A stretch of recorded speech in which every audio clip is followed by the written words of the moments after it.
el de Australia y Nueva Zelanda.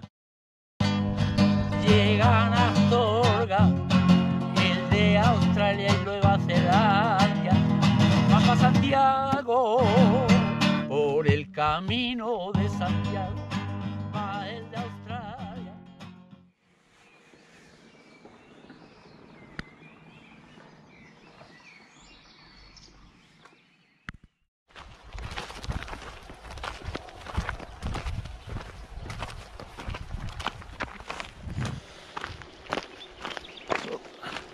Happy mornings.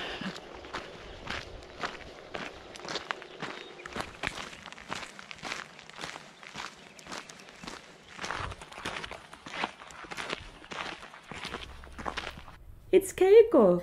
I think when you see someone you really like on the Camino, it puts a spring in your step. And then we go on to make some new friends.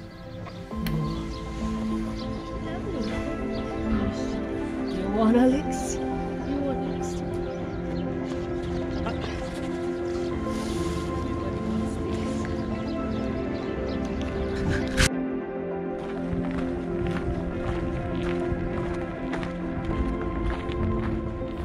These are the final kilometres of the Meseta. The oasis appears in the middle of nowhere, and it's time for us to get some refreshment and have some good conversation. Next, on the descent into Astorga, we're serenaded by a talented troubadour who personalises his tune according to who stops. Australia, ¿no? Australia, Nueva Zelanda. El de Australia y Nueva Zelanda. Llegan a Astorga, el de Australia y Nueva Zelanda. Van para Santiago, por el camino de Santiago, va el de Australia y el de Nueva Zelanda, van caminando. Estás llegando a Astorga, ¡oye!, a la tierra maragada, que es el cruce del camino de la vía de la Plata. No llores más, ¡oye!, no llores más, que en el camino me encontrarás. La peregrina y el peregrino van para Santiago de Compostela, el de Nueva Zelanda y la de Australia van para Santiago de Compostela. No llores más, no llores más, que en el camino me encontrarás el de Australia. ¡Oye!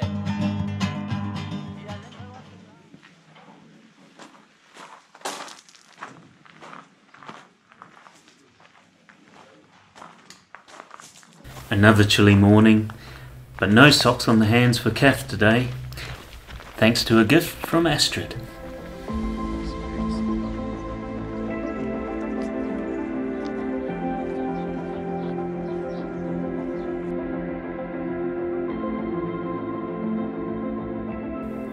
We've met therapy animals before, but never a therapy hawk. We spent a long time with these guys here. They do great work with sick children in hospital, in medieval costumes, paying them visits, and I think they have plans for an albergue in this area too.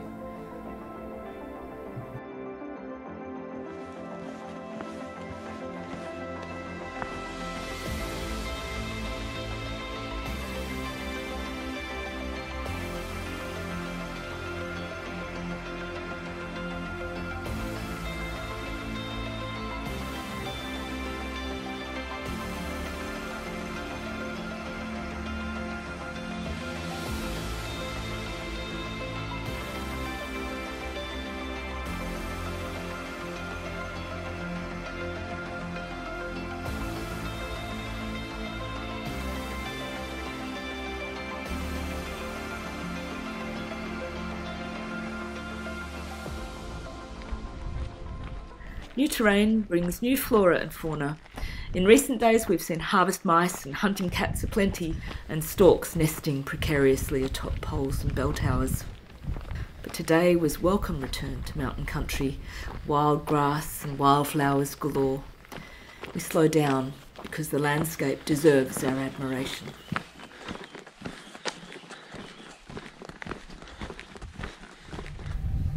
Evening finds us in the mountains towards the highest point of the Camino, where we find medieval delights and then make merry, drinking far too much with our friends, the Cruz and Colemans and Astrid, giver of gloves.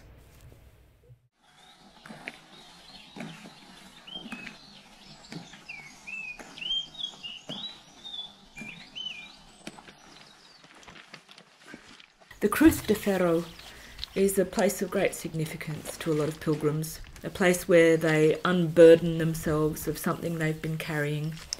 For us, it's a significant point in the realisation that what we want to do is to walk to the ocean.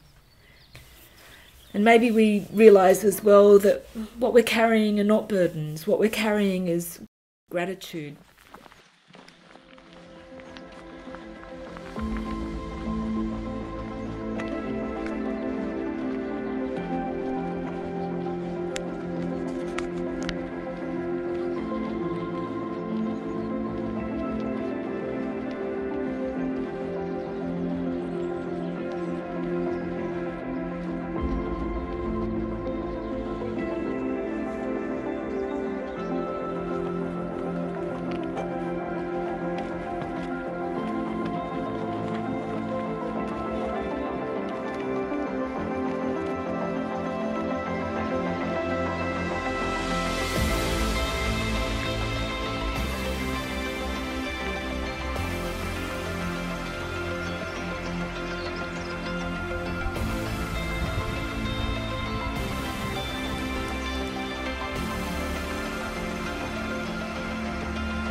It's a day in 4 parts, and this is part 2.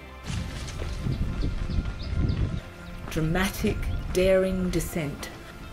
On rocky shale-covered tracks, going down almost 1,000 metres in just 12 kilometres. Focusing on our feet and poles is a kind of mindfulness practice, and we pause every now and then to take in our surroundings. Soon we have vision of the basin below, where Ponferrada and the surrounding villages are sprawled and puddled. In part 3, in Molina Seca, we cool our feet in the river. We eat cherries and we find the Buddha. Carved into a walnut tree trunk, this commemorates the relationship between the Camino Frances and the Kumano Kodo Trail, a UNESCO-listed pilgrimage in Japan. Part 4 is when we get cocky and decide, well, another 7 kilometres will be fine. But it's hot and dry. By the time we get to Ponferrada, we're exhausted. We ideally want to have a good look around the castle, but by the time we get out, too late to get in there properly. Next time. In a private room in a hotel, we experience the joy of pack explosion.